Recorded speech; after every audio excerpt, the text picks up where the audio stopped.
біліп алайық. Қазір қалай отырмыз, дәл солай тек топтарымызға атау береміз. Балалар, біз мына математикадан өтіп жатқан қазіргі ортақ тақырыбымыз қандай? Мәдени мұра. Иә, мәдени мұра. Сол мәдени мұра бойынша мен қазір әр топқа суреттер таратамын. Сол суреттер бойынша жиын құраймыз. Жиын құраймыз да, сосын алдымыздағы тұрған маркерменен сол жиынға ат береміз. Топқа атау береміз. Әр топқа атау береміз. Мінекей мынау сендердің қағаздарың, ал мына суреттерім. Осы суреттерді жинақтап бір жиын құрып, сол жиынға атау бересіңдер. Келесі екінші топқа сурет.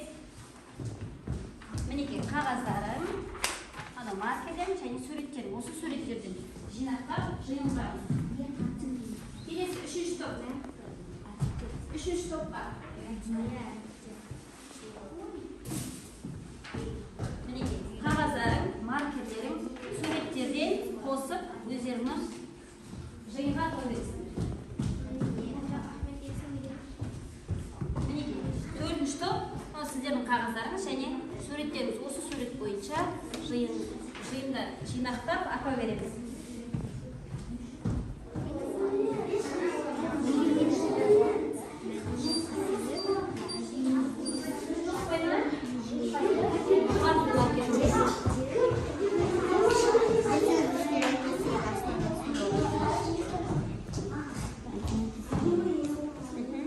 Өте жақсы, ана суреттерді қосып жабыстырып жіберіңдер. Атау береміз. Топтастырып қоя суреттерді бар. Өте жақсы. Өте жақсы балалар. Суреттердің барлығын топтастырып атау беріп болдық, иә? Ендеше сендердің берген атауларың дұрыс па екен? Тақтаға қарап көрейік. Бірінші топ, екінші топ, үшінші, төртінші топқа қандай атау беретінімізді осы тақтаменен байланыса отырып салыстырайық, иә, қарайық. Мынау бірінші топқа берген суреттер. Қандай атау берді? Ежелгі суреттер. Ежелгі суреттер. Және ежелгі жазулар. Өте жақсы. Ежелгі суреттер және ежелгі жазулар дедіңдер, иә? Ендеше бірінші топқа көне жазбалар деген ат бердік. Бірінші топ атауларың қандай? Ежелгі жазулар. Ежелгі жазулар. Өте жақсы. Ал енді екінші топқа берген суреттер? Иә, нені суреттер балалар? Кесенелердің суреті, иә? Ендеше қандай атау берді? Мәдени кесенелер. Мәдени кесенелер? Жақсы. Екінші топқа олай болса, мәдени ескерткіштер деген атау берілді. Екінші топ аттарың, топтың аты? Мәдени ескерткіштер деп атау берілді. Жақсы, өте жақсы. Енді үшінші топқа берген суреттер. Иә, ненің суреті балалар? Ескі құмыра және кітаптардың суреті. Және бұл дұрыс айтамыз, ер адамның қару-жарақтары, иә? Және алтын адам. Бұл қандай атау берді? Тарихи қазбалар. Өте жақсы. Ендеше үшінші топқа атау береміз. Тарихи жәдігерлер. Үшінші топ атауларың қандай? Тарихи қазбалар. Тарихи жәдігерлер деген атау береміз. Өте жақсы. Енді төртінші топтың суреттеріне назар аударайық кірейік. Иә? Бұлар кімдер? Танымал адамдар. Сіздер қалай дедік атауды? Танымал адамдар деп. Өте жақсы. Танымал адамдар. Яғни төртінші топтың атауы көрнекті тұлғалар. Төртінші топ атаулары? Көрнекті тұлғалар. Өте жақсы. Топқа бөлініп болса, түгел бері қараймыз. Бүгінгі біздің жаңа сабағымызды бастаймыз. Жаңа сабақтың тақырыбын қарайық. Көп таңбалы сандарды екі таңбалы санға жазбаша көбейту. Балалар, біздер осыған дейін көп таңбалы сандарды бір санға көбейтуді өтіп жүрміз. Енді бүгін біздер екі таңбалы санға көбейту алгоритмін құрастырып қолданып үйренеміз. Балалар, бірінші көбейтудің компоненттерін қайталап жіберейікші. Көбейткіш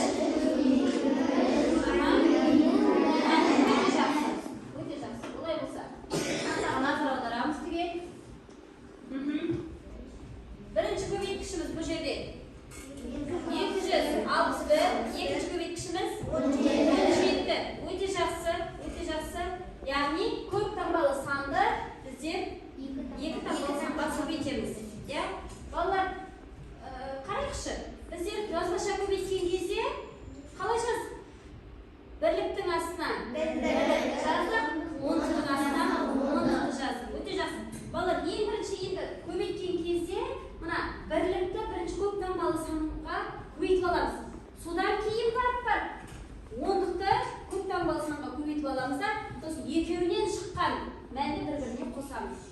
Енді мына бірлікке көбейтеміз. 7 мен 1-дің көбейтіндісін нешеге тең? 7-ге тең. Мен ол 7-ні қайда жазамын? Сол астына. Ненің астына? Бірліктің астына жазамын. Өте жақсы. Бірліктің астына жазамыз.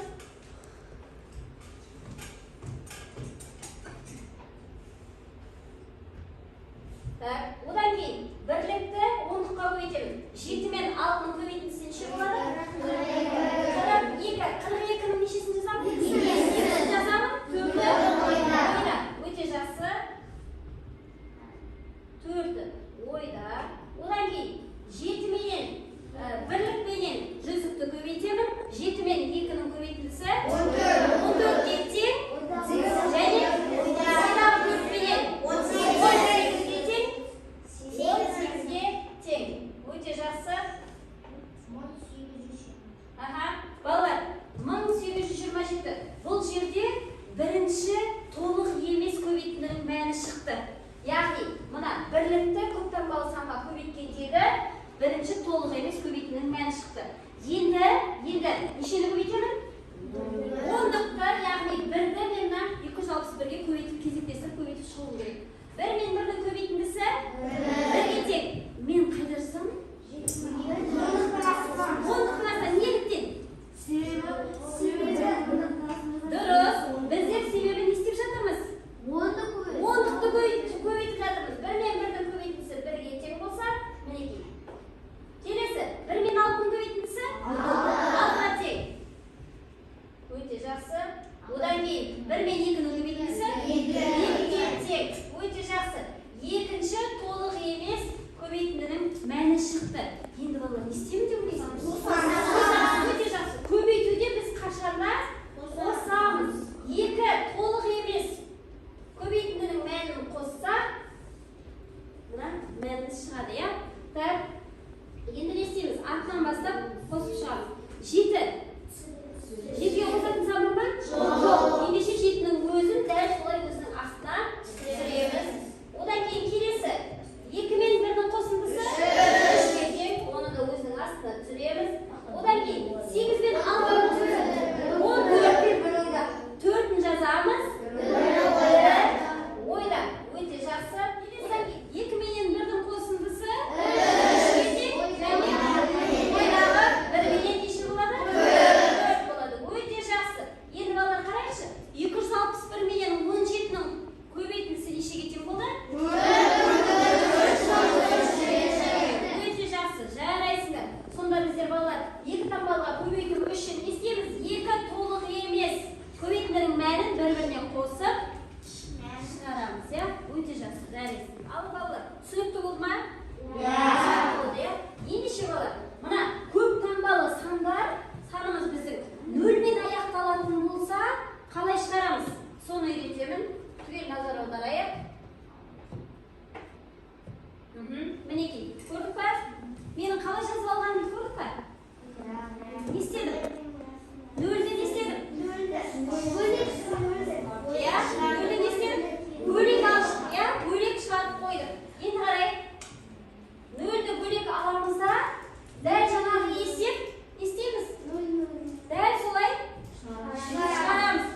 0-мен аяқталатын көп таңбалы санды сонда не істейміз? 0-ді есепке алмай бірінші мына көбейтіндіні орындап аламыз да, сосын барып 0-ді түсіреміз. Өте жақсы.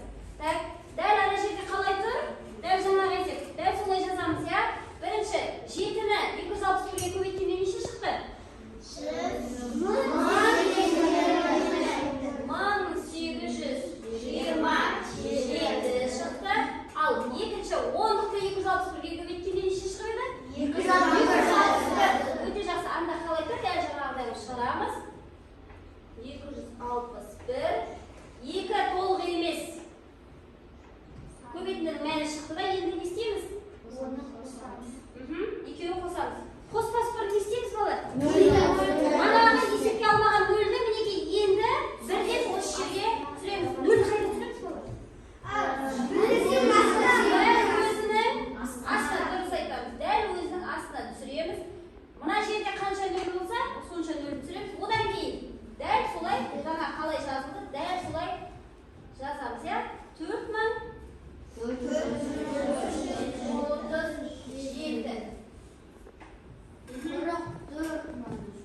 күбитінің мәні нешеге тең? 370. Өте жақсы. Балалар, бүгінгі жаңа сабақ түсінікті болды ма? Олай болса, алдағы тапсырма бойынша түсінеміз, ары қарай. Осы жаңағы менің түсіндірген жаңа тақырыбым бойынша осыған ұқсас қазір топтық тапсырма, жұптық тапсырма және өзіндік жұмыс беремін. Сабағымыз бойынша топтық жұмыс беремін алдарына. Барлығымыз бірге топтасып отырып шығарамыз. Бірінші топқа, екінші топқа және үшінші, төртінші топқа. Алдымыздағы маркерді пайдаланамызда жаңа қалай түсініп, дәл солай шығарамыз. Балалар, осы топтық жұмысқа 2 минут уақыт беремін. Сол 2 минуттың ішінде жаңағы қалай түсіндік, дәл солай әйелдеп орындап шығамыз.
Бірлігін 528-ге көбейткен.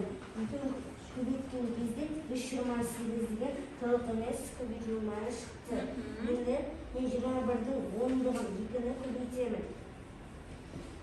Мен 528-ге көбейткен кезде 1006 шықты.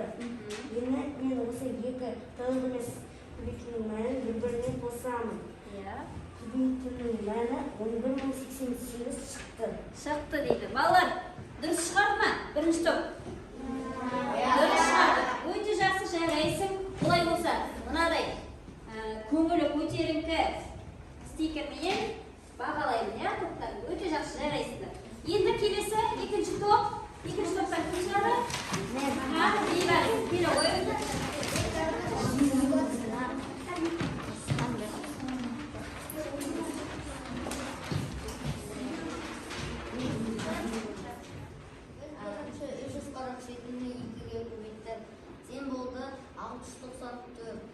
Сосын 3-ге көбейттік. Сен болады 1041 шықты. Мән табу үшін біз 2 санды қосамыз.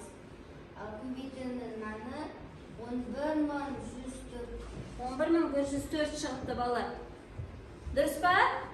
Дұрыс шықты, өте жақсы. Жарайсыңдар. Бұлай болса, неге сендерге де өте жақсы көтерілді көңіл күйдегі стикер. Келесі жұптық жұмысқа көшейік.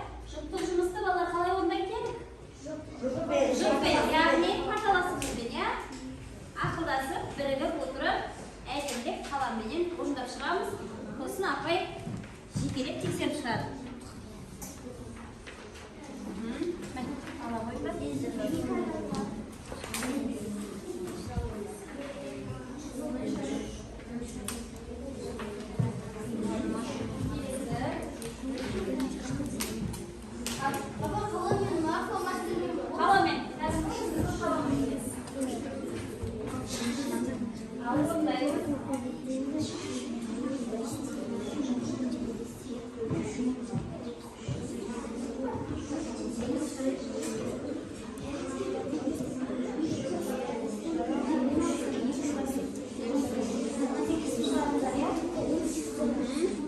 екінші, төртінші боламыз. Өте жақсы. Сосын барып, әр тур көзге салып тұрамыз, иә?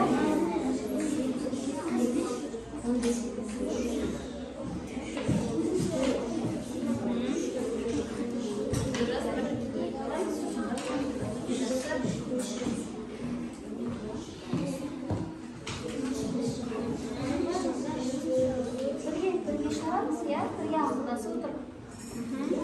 Өте жақсы.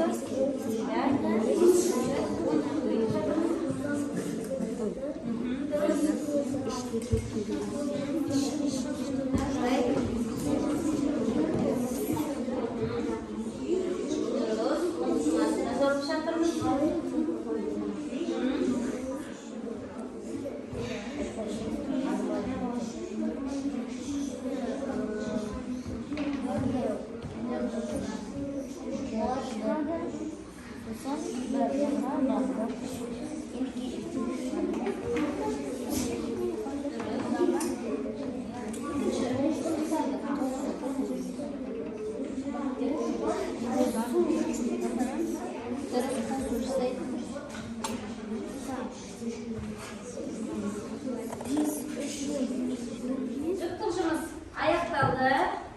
Жаңа мен қарап отырмын. Бірінші топтан Асия менен Әмина бірінші болды. Ал екінші топтан Амалбек пенен Амина болды. Өте жақсы. Ал үшінші топтан Әдемі менен Салих болды. Ал төртінші топтан Ұлдана менен Нұрберген болды. Енді мен осы жауаптарды тақтаға ілемінде түгел жауаптарын салыстырып шығамын. Барлық топқа бірдей тапсырма берілді.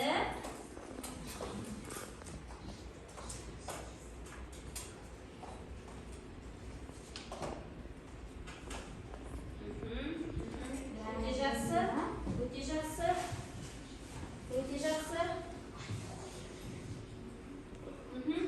Мінекей, балалар, мен қарап отырсам, барлығының бірдей жауаптарым бірдей екен.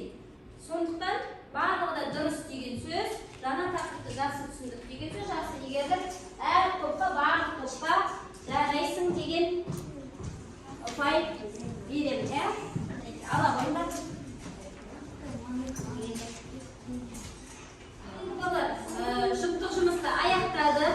Енді келесі кезде өзіндік жұмыс, дәптерменен жұмыс жасаймыз. Дәптермен жұмысқа мына кітаптағы 5-ші есепті аламыз. Осы 5-ші есепті әдемілеп дәптерімізге орындап шығамыз. Қалғанекей түгел дәптерімізді ашамызда бүгінгі күнімізді жазып, әдемілеп есепті орындаймыз. Балалар, бағамдаған кезде немен сызамыз? Қарындашпен сызамыз. Өте жақсы. Жазу жазған кезде қалай отырамыз, балалар? Түзу отырамыз. Я?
Өте жақсы балалар. Бүгінгі сабақ түсінікті болды ма? Түсінген болса, нысанаға дөп тидім әдісі арқылы, егер балалар түсінген болса, мына сендерге қазір мен жебелер таратып беремін. Сол жебені егер біздер өте жақсы түсінген болса, 19 деген ұпайға жебелерімізді жабыстырамыз. Ал егер мен әлі де кішкене жөнді түсінген жоқпын, кішкене дейтін болсақ, 8-9 деген нысанаға апарып қоямыз. Ал егер маған әлі де көмек керек, мен дұрыс түсінген жоқпын дейтін болсақ, мына қызыл түсті 6 менен 5 ұпайға апарып қоямыз. Жарай ма? Мінекей. Әрқайсымыз бір-бірден аламыз да, жабыстырып шығамыз. Мінекей, ала қойыңдар.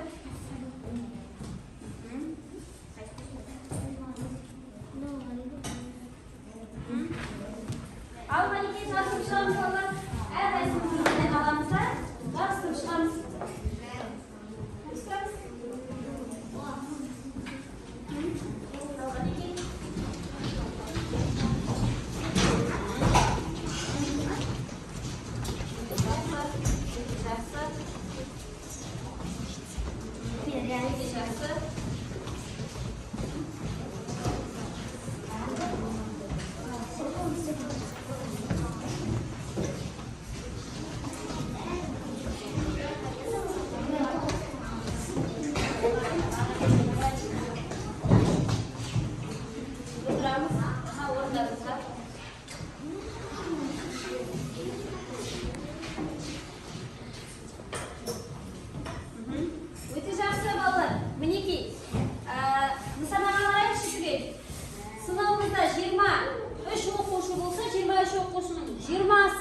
Өте жақсы түсінікті сабақты, ал 1-2 оқушыға ғана сәл кішкене түсініксіздеу болыпты. Ол оқушылармен келесі сабақта жеке жұмыс жасаймыз.